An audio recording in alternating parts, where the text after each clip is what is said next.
Okay, hello, and welcome to week 4. Time is really flying, it seems to me. And according to Udacity's suggested schedule, your project 1 should be approved, and you should be working towards project 2. So if you haven't completed project 1 yet, it's definitely time to get on it. There's still time to catch up and stuff, but um, the deadlines for the projects are soft deadlines, but there still is that hard deadline at the end of the course. So if you don't want to get too far behind that you can't get everything submitted in time. So if you're having problems, definitely either hop on Slack and either your project channels or our session, our team channel, or set up a one-on-one with me, or however it's best for you to get help. All right. So administration stuff first, as always. Make sure you sign up for your weekly one-on-ones. The advantage to the one-on-ones is immediate response. So if you need help on something and you sign up for a one-on-one, you know that I'm going to be there. I'm going to respond right away. And we can do screen shares and all that stuff. If you just ask a question on Slack or something, I may not be able to respond right away, or somebody else may not be able to respond right away. And particularly like on Sundays and Wednesdays, I have prior commitments on those 2 days that I'm slow to respond. Other days I'm pretty quick, but if you want to do screen shares and one-on-ones and stuff like that, just or screen shares and stuff, sign up with one-on-ones. And then the AMA, I put a poll in our session channel, and so far it looks like Wednesday is the leading day for the AMA. So just make sure to chime in there if you haven't. All right, so we are going to be going over project 2, popular movies, stage 1. And I'll give you a demo real quick. So this was my version of popular movies when I did it. So they give you guidelines to follow and what they want to see, but there's definitely a lot of flexibility in how you set it up and what you do in your app. So your app may not necessarily look exactly like my app, but here's what I did. So they wanted a grid view for a list of the movies that you pull in, and they wanted you to be able to sort by popular movies or by top rated movies, and then you can scroll through them and stuff. And then they also want a detail page where if you click on one of the movies, it takes you to the details. Why isn't the image showing?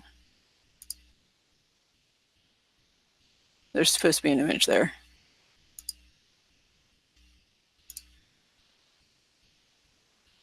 I'm guessing it's the slow internet connection. So you click on a movie and it takes you to a detail screen where it shows you the title. There should be a thumbnail here, but it's not showing. I think it's just my internet connection at the moment with the video going. And then it shows the year, the release date. It shows the user rating out of 10, and then a description of the movie. So looks like a fairly simple app, but there's a lot of steps to putting it together. So that's what we're going to go over in this webinar.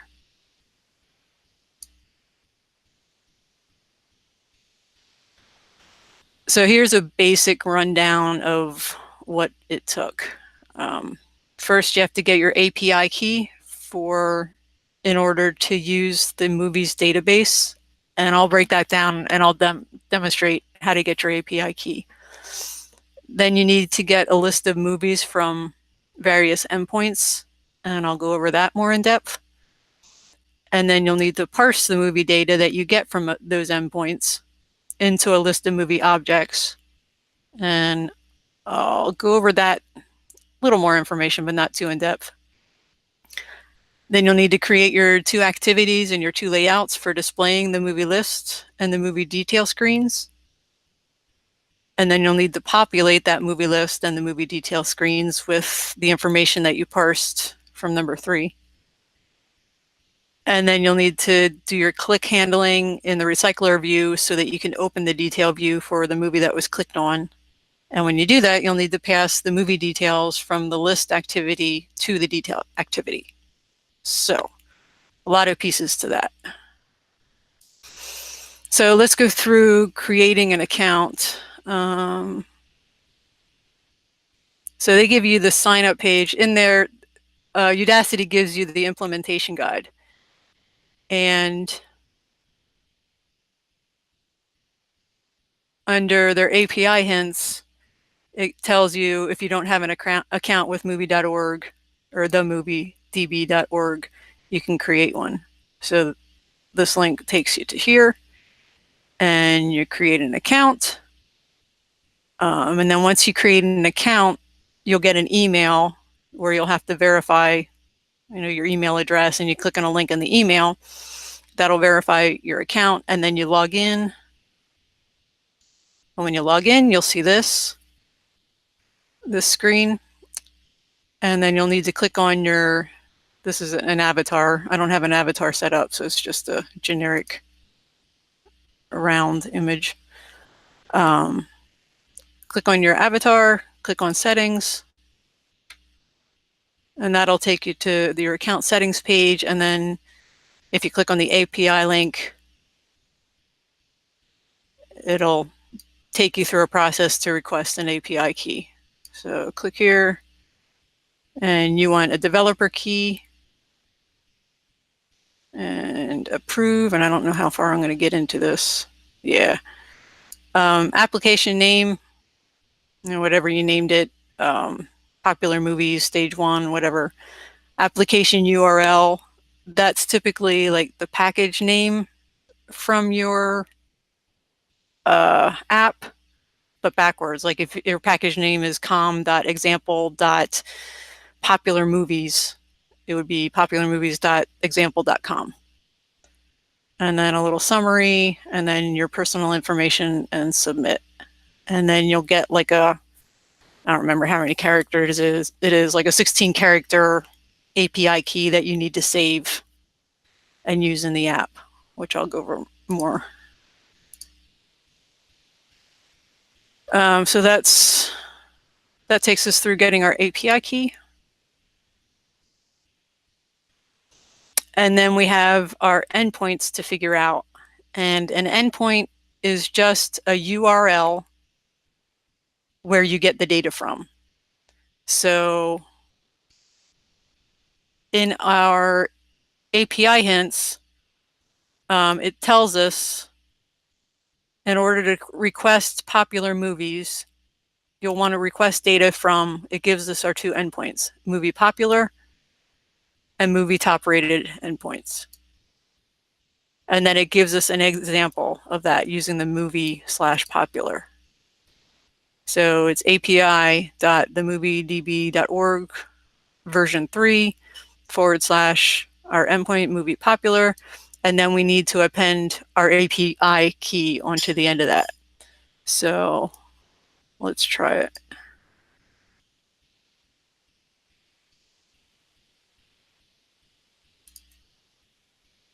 And then I have my old API key here. And that's what you're going to see. So this is a list of all the movie information that you're going to be pulling in. And so let's put this in a pretty format. There's like plugins that you can get in Chrome that like will display this, so it's makes sense that it's nice and pretty. But I'm just gonna real quick here throw it into PHP Storm because that's what I have open, and I'll reformat the code.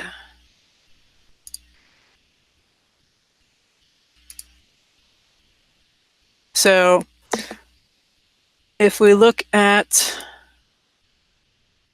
the API, hang on. So if we go to developers.themoviedb.org version 3 movies and get popular movies, so this is our movies popular endpoint, it'll show us the response that it's going to send back. So it's telling us that we're going to have a page property, a results property, which is going to be an array of objects. So that's basically going to be our list of movies. Then we're going to get a total results property, which is an integer, and total pages property, which is an integer. So if we go back to PHP Storm and look at what those pretty results are, we have our page property, like it told us, our total results. So there's a total of 19,000 plus results, and there's 990 pages to the results. And our first page of results are listed here. So this would be our first movie in the list. Title is How to Train Your Dragon. So vote count 1250, vote average 7.7. Poster path, which we'll need for our image. We don't use all of these, and not all of these are in every single movie. So if we look at the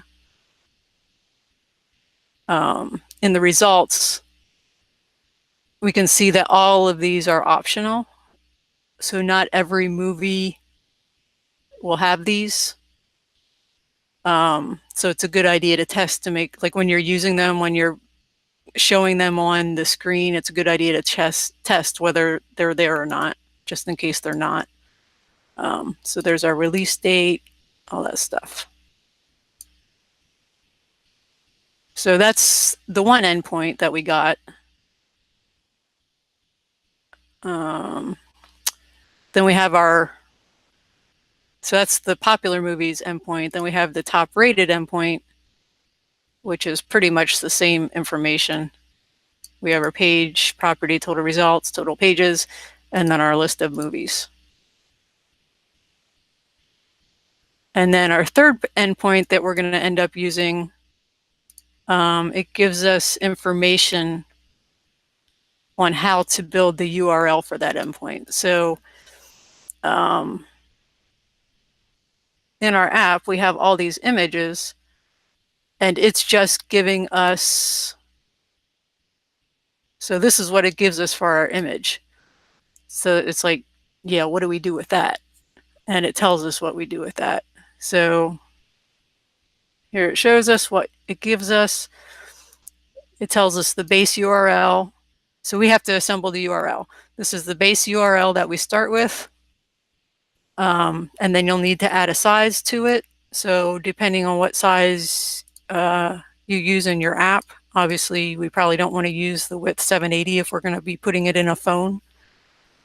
So experiment with the sizes for the thumbnail and for in the list view.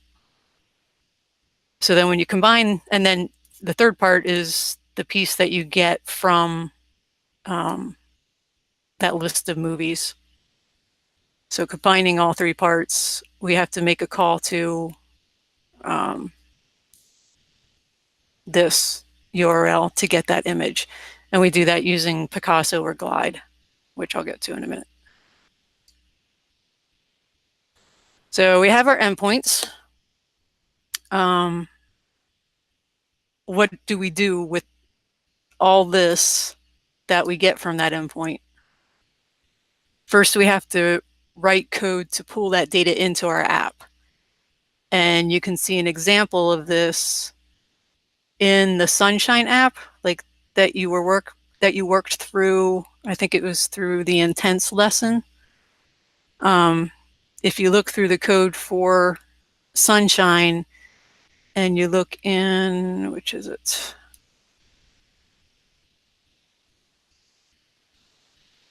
In network utils, they're doing basically what you'll need to do in your app. So get response from HTTP URL is exactly what you're going to be needing to do, because you have this URL and you need to get this response that's sent back. So they're doing it using HTTP URL or a URL connection with the input stream and the scanner and everything else. So that's a good place to start when building out your app.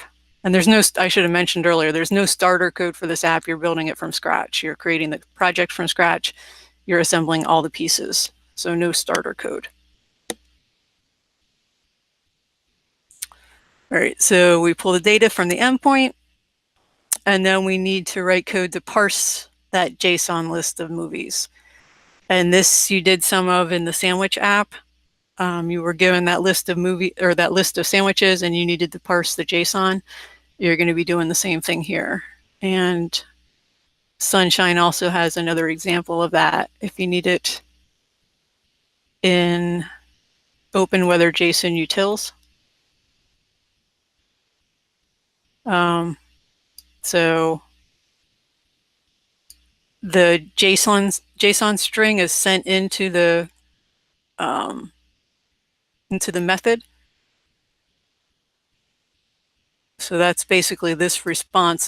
This string gets sent into the method, and then you parse it from there, creating JSON objects, JSON arrays, whatever. And then what gets returned is, well, they're returning an array of strings. You're going to be returning an array of movies because you're going to have to create like a movie for each of the movies in here and then return the array of movies. All right.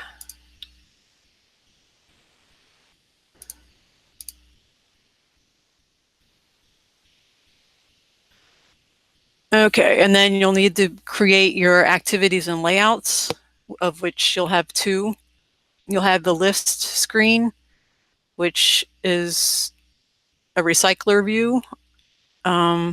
Surprise, surprise, because that's what you learned in this lesson leading up to this project. And then you'll have the detail screen, which was similar to your detail screen in the sandwich app. And then you're going to have to pass information from your list view to your detail screen. So you're going to have to figure out how to do that. And that's where your intents comes in, the other lesson that you had for this prior to this project. And then you'll also have click handling in the recycler view, which last week's webinar, I covered the recycler view, but I didn't cover the click handling. So give me some feedback on this if you guys are okay with the click handling, or if you want me to do next week's webinar and cover the click handling part. So either PM me directly or type it in our session channel, either way. And then for the images, so you're going to have the images in the recycler view so in this one, you have to show all these images, and then if we're working correctly like it was earlier, it pulls the image and puts it in here. You'll have to place an image there too. And that should be done with either Picasso or Glide. And I've already covered Picasso twice. I think it was in the first webinar and last week's webinar. So if you aren't, and you also used it in the sandwich app. So if you're still unfamiliar with it or just haven't dug into it yet, you can watch those two webinars or holler at me, whatever. And then another piece you'll need to figure out how to do is in the docs, they tell you to remove your API key when sharing your code publicly. So when you're pushing your project up to GitHub for submission, or if you're zipping your project and uploading it, I don't know if you can still do it that way anymore. You need to make sure your API key is not in your project. Because apparently it's illegal to include your personal API key. So there's a couple ways to remove it. Well, there's several ways to do it. Low tech, you can just use a constant, like in your movie Pojo class or something, and just make sure you remove the the actual key. You can keep the constant, but remove the key, the string, before committing to Git and pushing it up. And then in your README file, so like in the root of your app on GitHub, if you have a README file, readme.md, that'll automatically show on the homepage of the Git repo. So you'd want to include instructions in your README file to say, hey, I have this constant in my movie Pojo class. Make sure you add your API key to that constant for the app to work. So you just give your reviewer information on how to supply the API key. So that's kind of the low-tech way, but you have to make sure that you remove your key before you do any adds and commits in your repo, because once it's in the history, and pushed up, it's available on GitHub. And removing it from history is a pain. It's easier just to like recreate the whole repository without the key. The way I did it was I created a global or a class that extends from the application class, which makes it like a globally available. And then in a method, let me back up. I saved my key into like key.txt file, and I put it in an assets folder.